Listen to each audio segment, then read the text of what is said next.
no outro sábado. Então eu vou te mandar um e-mail direitinho.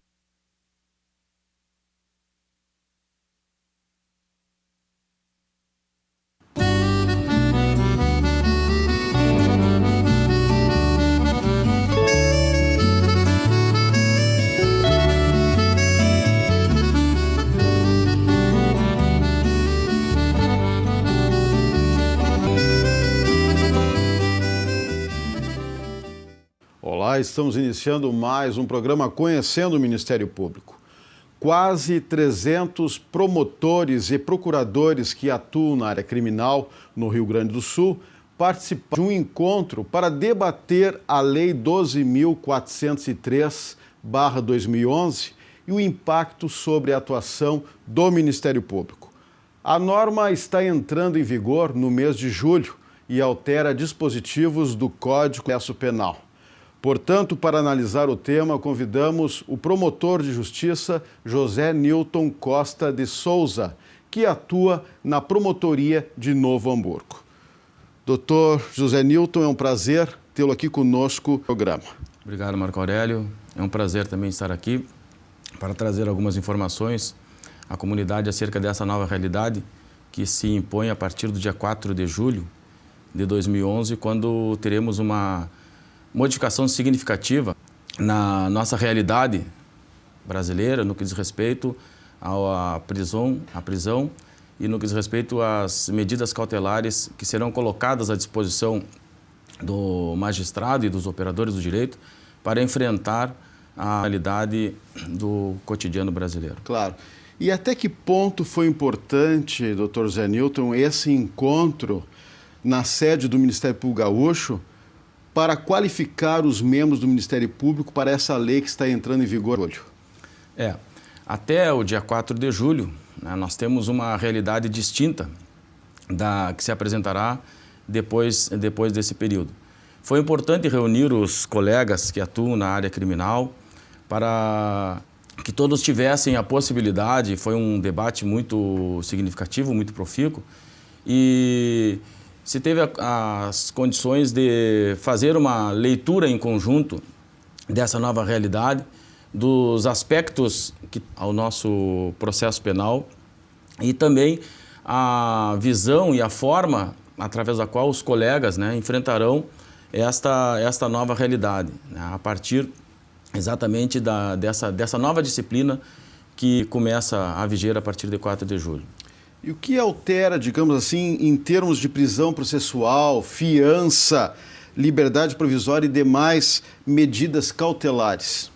Bom, veja bem, nós temos uns instrumentos, né, que são colocados à disposição do juiz para enfrentar essa realidade.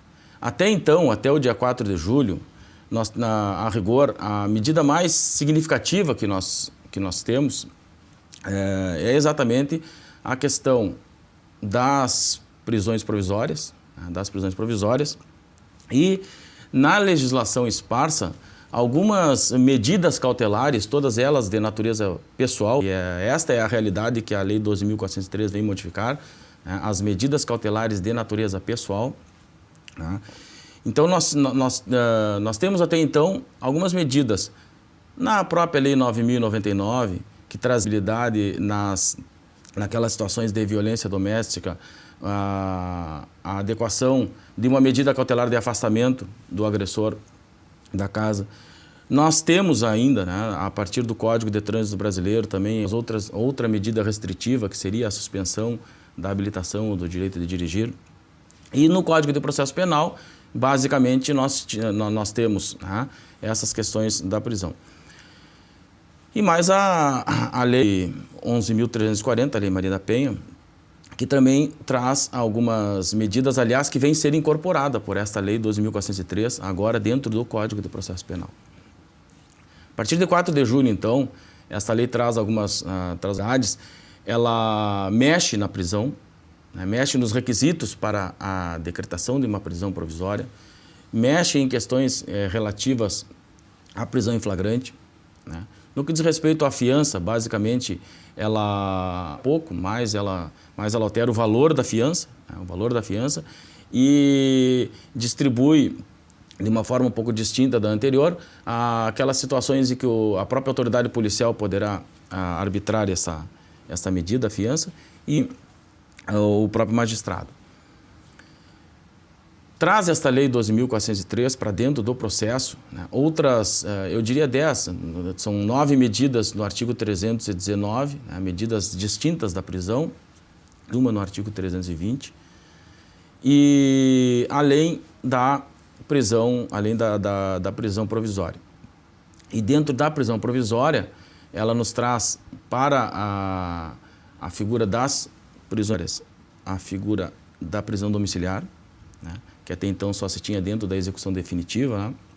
Como uma das modalidades da prisão do regime aberto. Hoje ela traz esta realidade para dentro da prisão provisória.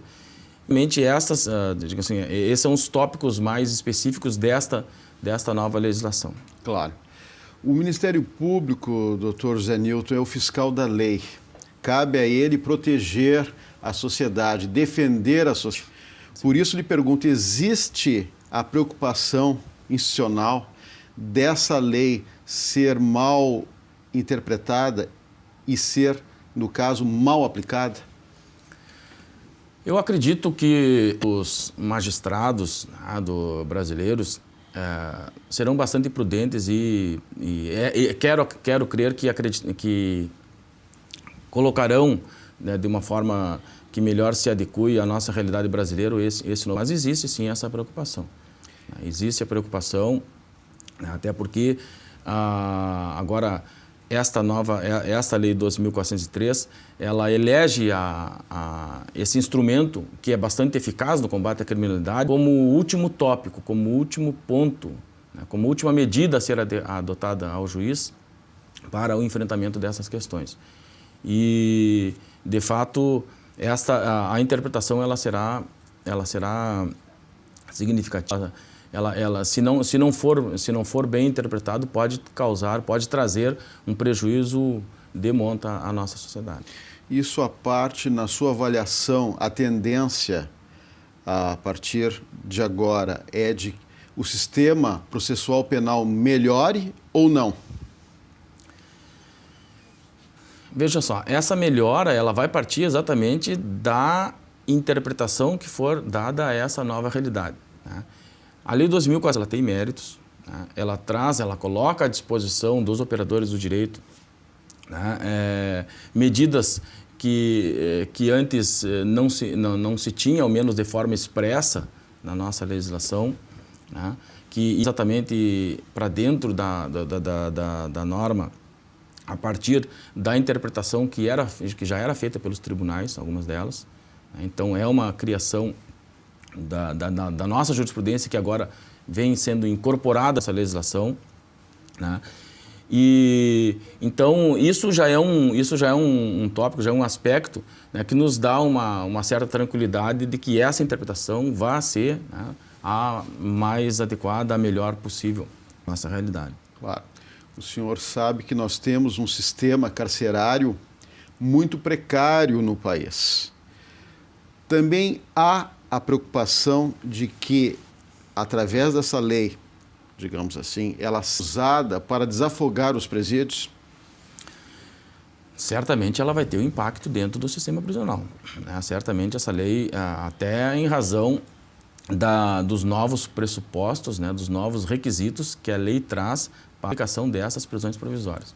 Nós temos ciência de que, na realidade brasileira, grande parte dos nossos presos são presos provisórios, e essa lei certamente ela trará um impacto só naqueles que serão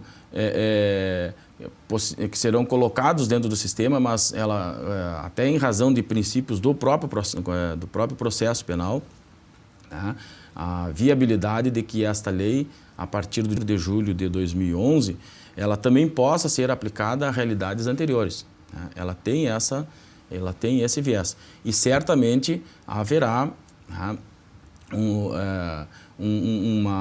uma nova leitura, né, também destes fatos acontecidos antes da vigência da lei.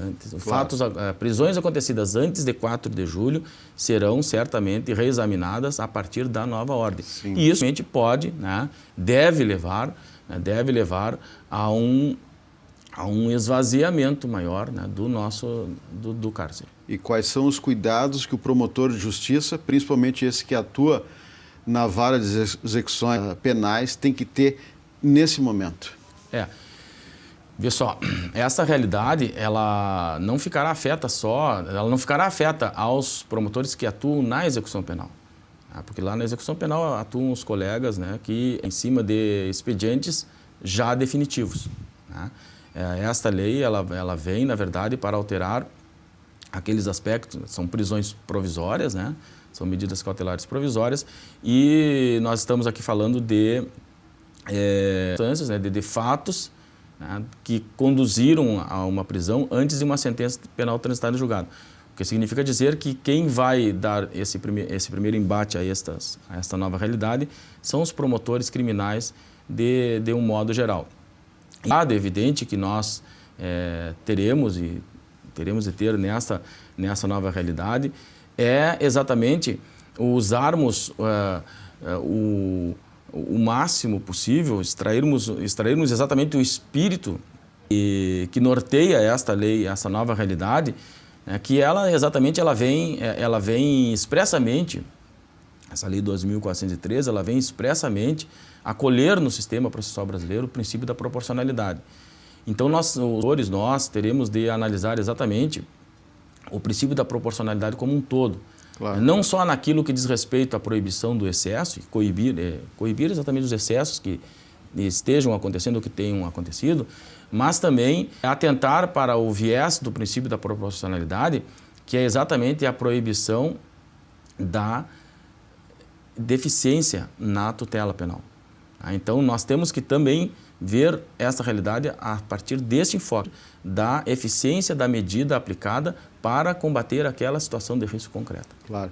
E quais são as situações que poderão ser pedidas medidas cautelares? Bom,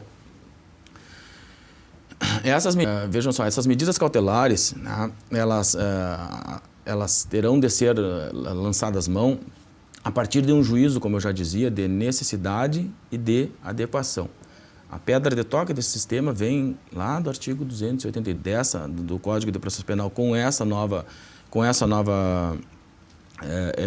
descrição legal, a partir da Lei 2.403, e exatamente nas situações concretas, a partir de um juízo de necessidade, ou seja, medida necessária para combater, né, para fazer frente, para preservar a aplicação da lei, a instrução criminal, a investigação e, em algumas circunstâncias específicas, para evitar a reincidiva. Então, a partir deste juízo de necessidade, o juiz deverá adotar a medida, e aí sim o segundo aspecto, adequado, né, para que naquela situação específica, esta adequação vem do que? Vem a partir de uma leitura da pessoa do réu ou do indiciado, né? A partir de uma leitura do fato específico que tu queres proteger. Esse juízo de necessidade e de adequação é que devem ser lançadas mãos essas 9 medidas lá do artigo 319, ou então até mesmo a medida do artigo 320, né, do Código de Processo Penal, ou até mesmo chegando da necessidade da decretação de uma prisão